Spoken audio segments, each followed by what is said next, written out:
안녕하세요. 선생님이 파워포인트로 간단하게 음성만 녹음해서 강의를 했는데 그래도 얼굴 보면서 강의하는 게 좀 나을 것 같아서 다시 올립니다. 자, 물리학은 피직스라고 하죠. 피직스.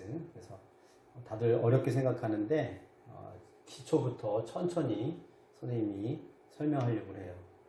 그러니까 잘 들어주고 여러분 나중에 대학 가서도 이공계 학생들은 물리학을 많이 배우는데 도움이 되었으면 합니다.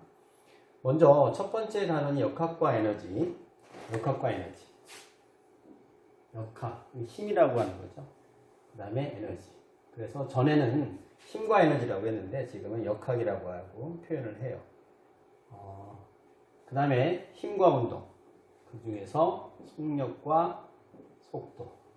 속력은 스피드, 속도는 벨로시티라고 해요. 벨로시티. 이렇게.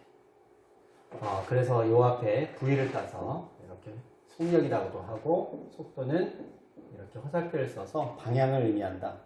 이렇게 표기를 합니다. 이렇게. 또는 두껍게 써지면 벡터예요. 방향을 표현한다는 얘기예요. 선생님이 벡터란 말을 썼는데 과연 그러면 속력과 속도는 어떤 차이가 있을까? 그 전에 먼저 벡터와 스칼라에 대해서 알아야 됩니다. 속도는 벡터량이고 속력은 스칼라량이라고 그래요. 그러면 속력과 속도가 비슷하게 사용되죠, 보통. 속력이 얼마니? 속도가 얼마니? 구분 잘 안 하는데 그래도 물리학에서는 굉장히 중요한 차이점이 있어요. 굉장히 그 의미는 비슷하지만 그 깊은 뜻은 좀 많이 달라요. 스칼라는 크기만을 얘기하는 그런 물리량이고 벡터는 크기와 방향까지 표현하는 것을 우리는 벡터라고 해요. 스칼라는 크기만, 질량, 시간, 거리, 속력, 이런 거, 온도 이렇게 뭐 동쪽으로 몇 도니 지금 서쪽으로는 몇 시니 이런 말 잘 안 쓰잖아요. 근데 벡터는 방향까지 표현해요. 무게가 물리학이 굉장히 중요한데 무게는 우리 사실은 중력이라고 하죠. 중력의 또 다른 말을 우리는 무게라고 해요. 무게. 배우겠지만 질량에다가 중력과 속도 G를 곱한 거다. 그죠? G. 근데 이 중력과 속도는 어떻게 돼요? 위치에 따라 다르죠? 이 지구가 있으면 자 이게 적도라고 가정합시다. 그러면 이 적도에서의 중력과 속도와 우리나라 같이 중위도 지방의 중력과 속도와 극지방의 중력과 속도는 다르죠. 위로 올라갈수록 중력과 속도가 커지죠. 왜냐하면 지구는 스스로 뭐하니까 자전하면서 밖으로 나가려고 하는 원심력을 가지고 있어서 그래요. 그럼 결국 이 무게라고 하는 중력은 위치에 따라 다르죠. 방향에 따라 다르다는 얘기예요. 위치라고 하는 것은. 그런 뜻이에요. 그러므로 벡터량은 크기와 방향을 모두 표현한다. 근데 사실은 좀 더 아주 쉽게 설명할 수 있는 방법이 뭐냐면 1 더하기 1은 크기만을 말하면 2가 되잖아요. 이런 건 스칼라. 근데 1 벡터 더하기 1 벡터 하면은 얘는 뭐가 돼요? 물론 2 벡터가 될 수도 있어요.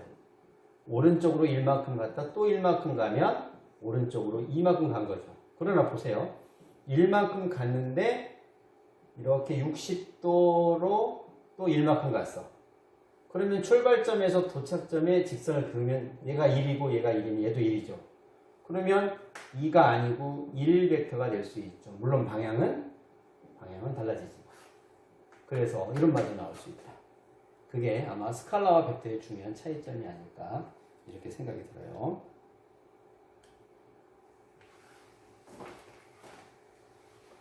자, 다음 얘기를 한번 해봅시다.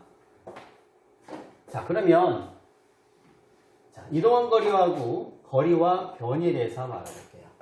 이동한 거리는 물체가 출발점에서 도착점까지의 실제로 이동한 거리.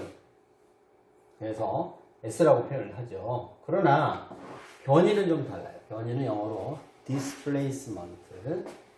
place가 뭐예요? 장소죠? 장소가 바뀌었다 이런 얘기예요.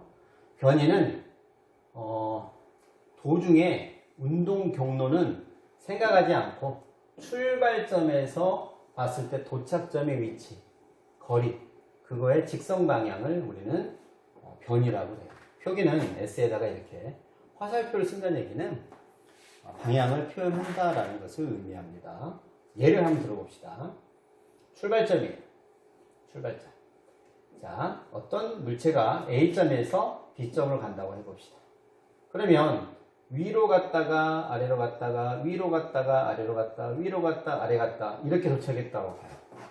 그리고 실제 이동한 거리를 S라고 하면 100m라고 가정합시다. 이렇게 100m.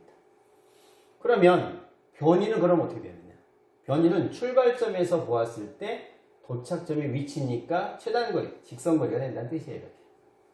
이렇게. 그러면 이 길이를 예를 들어서 50m라고 가정합시다. 그러면 변이라고 하는 것은 방향까지 표현해라.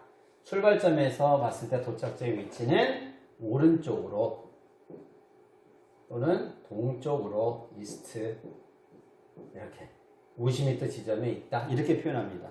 그러나 변이의 크기는 하면 어떻게 돼요? 굳이 방향을 표현할 수도 없죠. 그냥 변이의 크기는 하면 절대값이어서 50m 이렇게 얘기해요. 그러니까 이동거리하고 변이의 크기는 어떻게 돼요? 둘 다 크기만을 말하고 있지만 그 값은 다를 수도 있다는 얘기예요. 많이 오류를 범하는 내용 중에 하나죠. 자, 그럼 문제를 한번 풀어봅시다. 자, 직선상에서 물체가 A에서 출발해서 B까지 왔다가 C로 왔어요. 그럼 실제 이동한 거리는 어떻게 돼요? 10m 갔다 4m 왔으니까 14m.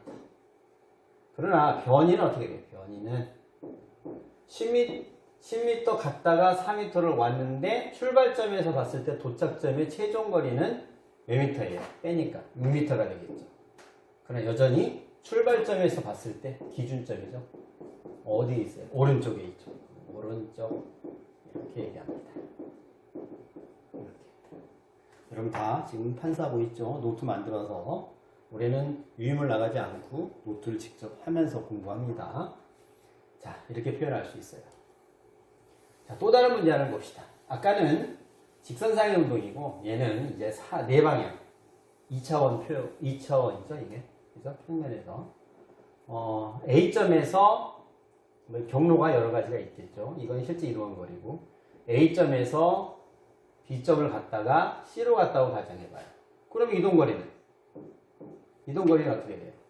400m를 갔다가 300m를 위로 갔으니까 700m가 되겠죠.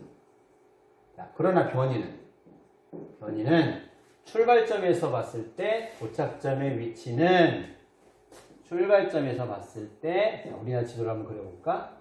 그러면 여기는 어디예요? 북쪽과 동해안 동쪽의 사이에 있죠. 그러면 북동쪽으로 자 400이고 300이면 직각삼각형의 룰에 의해서 얘가 500m가 되죠. 그래서 500m가 되겠다. 그러면 변이는 이렇게 잘 붙지는 않아요. 우리가 일반적으로 문제 풀이할 때 변이의 크기는 그러면 얘기하지 말고 500m예요 라고 얘기하면 됩니다. 무슨 말인지 이해가죠? 자, 이제 속력과 속도는 과연 뭐냐? 속력은